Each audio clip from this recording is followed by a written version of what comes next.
Hi, welcome to the Education Policy Equation. I'm your host, Jack Murdoch. My guest today is Katie Ratlief, Executive Director at the Common Sense Institute of Arizona. Katie, thank you so much for being on the program today. Thank you so much for having me, Jack. So our topic for discussion today is a report released by the Common Sense Institute about empowerment scholarship accounts in Arizona. This report was released in May, I believe, and it's really one of the first, if not the only, really rigorous report I've found so far on Arizona's ESA program. And it's really great. If you guys haven't watched it yet, you should. We'll throw a link to it in the description. And we're going to get into that here in the podcast. I guess before we delve into the actual report, I think it would be helpful to talk a bit about how empowerment scholarship accounts work in Arizona and what's so important about them in 2023, given what happened last year with them. Well, thank you, Jack. That is a really important question. And just a little bit about the Common Sense Institute Arizona to start. We are a nonpartisan, non-political public policy research association. We're driven by data. We focus on economic analysis and the impact of policies on the state budget, on the economy, and on personal and individual freedom. So that's kind of the lens through which we see the world. And we released the report in May. We did a report in January as well, because as you mentioned, empowerment scholarship accounts have existed in Arizona for over a decade. But when they were originally created, they were limited to a pretty small subset of students. They started as only for students with disabilities. They were expanded over time to include other populations, students who were assigned to a D or an F school, foster kids, or children whose parents were first responders or members of the military. But it was fairly limited in its use and its applicability. And so there were only about 11,000 students of Arizona's 1.1 million school aged population who were taking advantage of them. Last year in 2022, the legislature and then Governor Doug Ducey really focused on championing empowerment scholarship accounts for all students, making them available to any student, any family who wanted to use them. And so that was passed by the legislature, signed by the governor in 2022, and went into effect in September of last year, which is kind of an interesting quirk. I think in Arizona law, according to our constitution, laws do not go into effect until 90 days after the legislature adjourns. So the empowerment scholarship accounts being available to everyone didn't actually take effect until late September when the school year had already started. So a lot of people weren't sure, like, are people going to take advantage of this? Are they going to want to switch mid-school year? What's going to happen? And so we at the Common Sense Institute have been tracking this ever since the program was made available to all students. And the way the program works is the money goes directly to the parent. And then there's an approved, statutorily defined list of expenditures that the parent can use the money for. So they can pay private school tuition.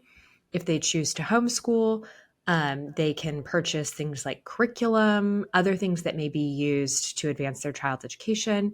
They can pay for tutoring. If a child has disabilities, they can get other services using that empowerment scholarship account. And the parent goes to a portal that is maintained by the Department of Education, can input those expenses and get them paid. So that's kind of how it works. But we've been tracking both, how many kids are using this? How many kids do we project will use it? What does that mean for the state budget? And what do the demographics of those students and families look like? Yeah. So I think the first question would be, what has the growth with the in the in ESA participants looked like since since universal access went into play. So, when we released our report in May, there were about 44,000 students who had signed up for the program. As of today, that's just north of 66,000. So the growth has been very rapid since it took effect. We're closing in on just about 1 year since families were able to sign up, and we actually projected it might grow a little bit faster than it has. We expected families for there to be some pent up demand because families have known about this program for a long time. Like I said, it's existed for over a decade, but it hasn't been available to all families. So we expected there would be some really rapid catch up growth. But in our paper that you referenced, we expect that after about another year of that catch up growth, the program will grow more like the K 12 population. So it'll just be sort of year over year growth, about 1% or just about the same as the public school populations are growing. So we're excited that so many families have been able to get signed up, that we have seen a lot of that pent up demand um, materialize. So one of the charges laid against the ESA program from the beginning has been this idea that it's effectively going to be uh, a subsidy that really wealthy families use to send their kids to private schools that they could probably already afford.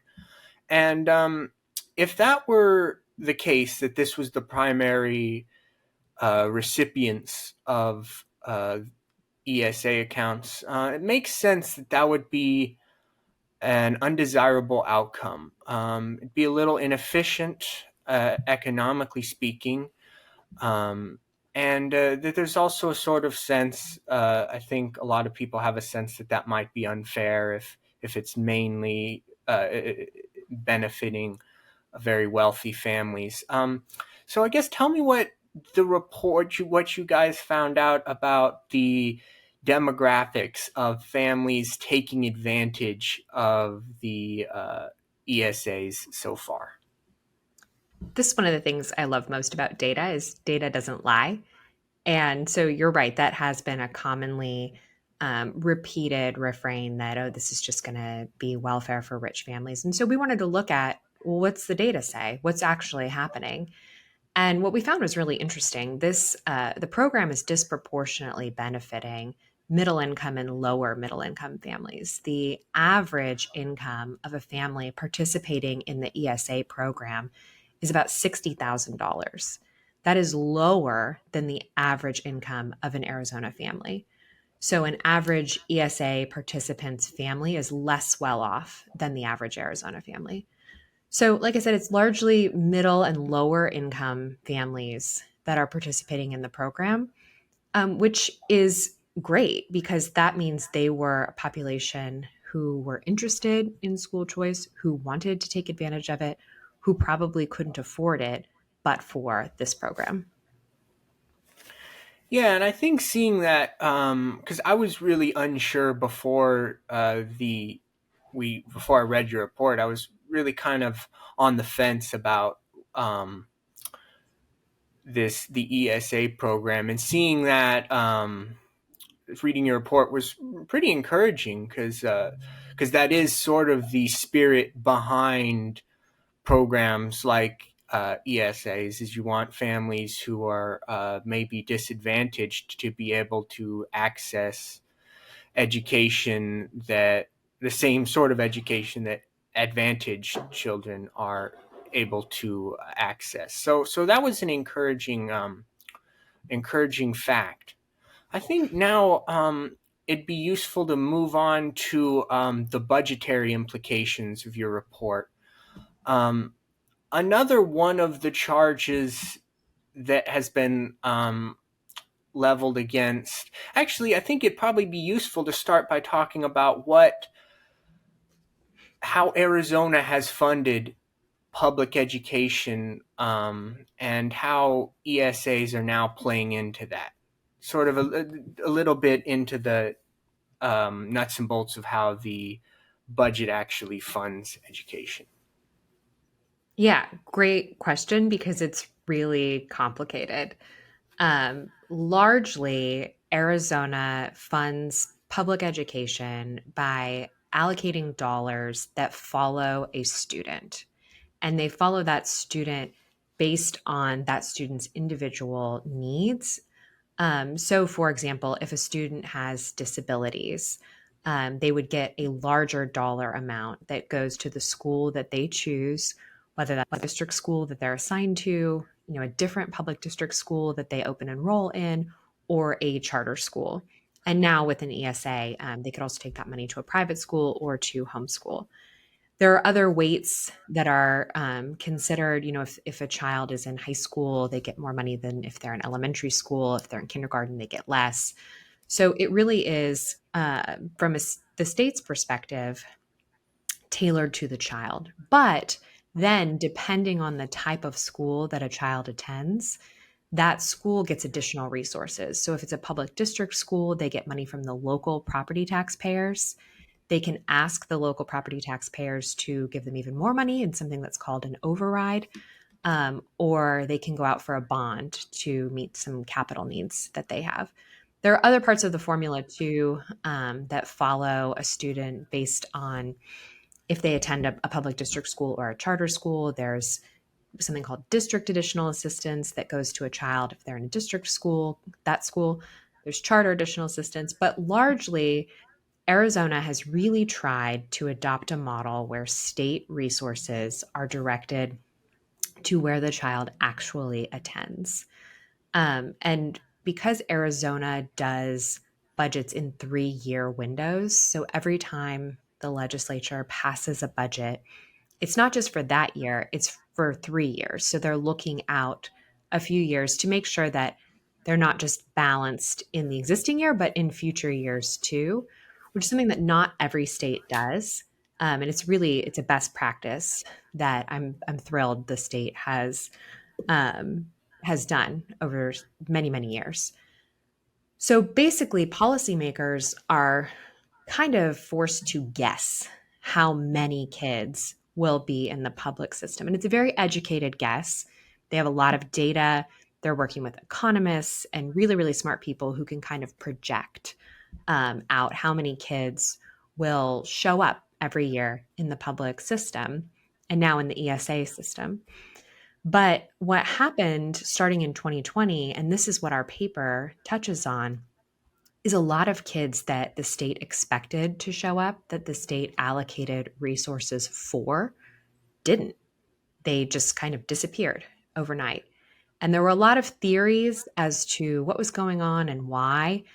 Maybe they were kindergartners whose parents decided to just hold them back a year until the pandemic kind of subsided and they could figure out, what they wanted to do. Maybe they were kids who were just disengaged because of remote learning, but they would eventually come back. It wasn't really clear.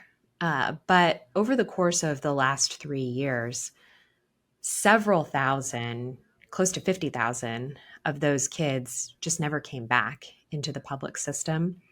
And the state kept budgeting as though they would. So what ended up happening is the state would allocate resources for several, many, many thousand more kids than actually showed up.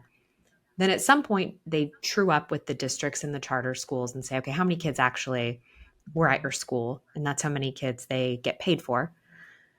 And there would be hundreds of millions of dollars left over for these kids who didn't materialize. And that would be reverted back to the state's general fund. So what our paper looked at was, okay, ESAs have cost more money than policymakers originally anticipated because, again, they had to make an educated guess about how many families would use the program, and it was more popular than they anticipated. So those costs have come in much higher than were originally anticipated, and I think that's where you've seen, Jack, a lot of the news coverage. So, what we wanted to look at CSI, because we care about the budget, we care about the data, is okay, this part of the budget came in as higher than anticipated. What about the other part of the budget that came in as lower than anticipated? So, one way to think about it is when you look at your family budget or your personal budget, if you budget a certain amount of money for food and you have an eating out budget and a grocery budget, and in a month, your eating out budget is way higher than you anticipated, but your grocery budget is way lower, you wouldn't say, oh, eating out is bankrupting us. You would say, wow, it looks like we're making different decisions than we thought. And so that's kind of the conclusion we came to with the impact of the ESA program on the budget. Parents are making different decisions than policymakers thought. And there has been a huge amount of savings in the public school formula, and the ESA program has been more expensive than anticipated. Yeah. So, what you're saying is essentially that the ESA program has cost a lot of money, and it's grown very quickly, but we have right now these huge savings due to lower than expected enrollment in the public schools. And so what might be happening is that a lot of these students are um, leaving the public schools to enroll in alternative education or private schools or homeschooling. Is that a correct assessment? Exactly. It's hard to say exactly what might be going on with any particular student, but as a system, essentially we saw 50 to 60,000 kids leave public school in after 2020 and never return. And now we've seen over 60,000 kids sign up for the universal ESA. And so it is interesting that there is a little bit of symmetry to those numbers. Although we don't really know if those were families who left public schools in 2020. Maybe they've been participating in a homeschool or micro school environment. Maybe they would have stayed in a public school but for the pandemic, and we would have been allocating resources for those students over the last 3 years. And now they've decided to remain in their current micro school or homeschool environment, but utilize an ESA. So it's hard to say that the program itself is causing any particular financial strain on the budget, because had those students remained in public school and the state never expanded ESAs, we would be at almost about the same place in terms of the budget and the costs. So when we look into the future a little bit further, what what what ideas do we what is the Common Sense Institute project future enrollment in the ESA program will look like, and the effects that that will have on the budget as we continue to see this trend, or will we continue to see this trend of um, rapid ESA growth, and what effects will that have on the budget? So when we originally put out the paper in May, we anticipated the program would get to about 100,000 students and then grow much more slowly over time, something like 1% a year out in perpetuity. We've revised that a little. We think it'll be perhaps a little lower than that, because growth has slowed. It's still, rapidly growing, but compared to 6 months ago, it's slowed down a little. So it'll probably settle somewhere under 100,000 students. Now, it remains to be seen how many kids continue to leave the public school system. That has continued to decline. And there is projected declining enrollment for overall public district and charter schools over the next several years. So I think you'll continue to see this shift in parent choices and in the way that we fund students. Do you have any intuitions about what is driving the um, I don't know if I want to call it an exodus. That might be dramatic, but this seriously significant decline in enrollment in public schools. You mentioned we don't really have an idea of where these students are going, if they're pursuing homeschooling or micro schooling. Um, but do you have a sense of what might be the underlying reasons for dissatisfaction with traditional public schools? Well, you certainly saw a shift after the 2020 school year. Parents were very dissatisfied. I don't think that's a secret with the remote learning, just what they overheard their kids learning. That's been well documented. I think the future dissatisfaction will be, we just did a study at the Common Sense Institute that was released this week on the performance of K 12 schools. There's an assessment that's given nationally to fourth and eighth graders called the National Assessment of Education Progress. NAEP, I'm sure you and your listeners are familiar with that. It's referred to as the nation's report card because it's the only assessment that we can compare across states and across cohorts. The scores this year were the lowest they've been in the history of the test.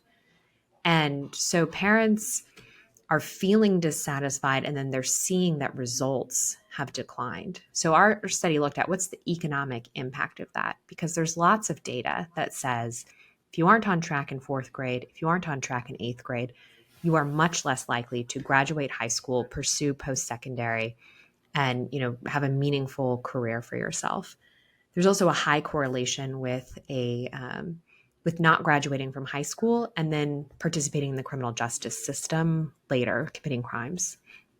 So our study said if these declines are not reversed, Arizona can expect 18,000 fewer high school graduates, over 25,000 fewer college graduates, and more than 10,000 more crimes committed every year, at about a total of an $8 billion hit to our economy. So this is really significant result. It's a reason that I think everyone should care about education policy, whether you have a student in the K-12 system or not. It has a serious impact on our future workforce, future economy, and our communities. And I think parents are seeing that. They're frustrated with that. Good news is schools have a huge opportunity to reverse those declines. They've received about 4.5 billion in federal resources. According to the state auditor general, they've only spent in Arizona about half of that. But unfortunately, according to our analysis, less than 6% of that $2.5 billion or so that's already been spent was spent to address learning loss directly. So there's still a lot of resources out there for schools to use to begin to reverse these declines, get kids back on track, I think improve parent satisfaction, but remains to be seen whether or not that will have a significant impact. Yeah, I think that's another great report that we're gonna put a link to that in the description as well. I think it's certainly not surprising that we have pretty abysmal NAEP scores, and this learning loss phenomenon seems to be pretty omnipresent. Uh, I think I don't think we have a good idea of what the long term outcomes will be yet, but I certainly can't imagine it be anything positive. And I'd certainly tend to. My intuition tells me that the Common Sense Institute's predictions about a wide number of societal ills as a result of this year of remote learning. My intuition tells me that there's got to be a lot of negative consequences coming from that. Um, I guess on the subject of NAEP scores, and this comes back to the ESA program. one of the sort of logic behind programs like the ESA is that ultimately it should improve school quality. At least that's the logic behind a lot of proponents of ESA. It'll introduce an element of competition into the market, and we'll have schools who are really actually have an interest in keeping students or in educating students as best as they possibly can. And one way we measure that is through the NAEP scores. Um, is it measurable? Is this something that we in the future could potentially look at, the impact of this ESA program on student learning? Could we look at in the future, say, oh, hey, universal access to ESAs, say we're in 2030, we say universal access to ESAs had a net positive or net negative impact on the learning of Arizona students. I guess is that a feasible study? I think so, because if you look at past NAEP data, there was a period of time where NAEP scores were improving and actually improving quite rapidly. And first of all, I don't think a lot of people know that private schools do participate in NAEP. So they are captured in our overall NAEP performance. But if you look at Arizona's scores, there was a period of time in the late 90s, early 2000s, where you can see we really started to turn things around and improve rapidly. That was also a time of very rapid expansion of school choice in terms of open enrollment policies were adopted and implemented. Charter schools were created and started expanding more rapidly. It was also a time where policymakers, parents, and education leaders got a lot more focused on performance. When we started, utilizing standardized testing, looking at scores, holding schools accountable for their results. A lot of that happened after a report released, if I remember right, it was like in the early 90s called A Nation at Risk, which said basically, we will not continue to advance as a country if we don't turn our performance around. And that's when a lot of these education reforms started to pass at the state level, creating charter schools, creating empowerment scholarship accounts, creating accountability systems. And I think that combination, we've seen it work in Arizona before, and so I think we should expect it to in the future.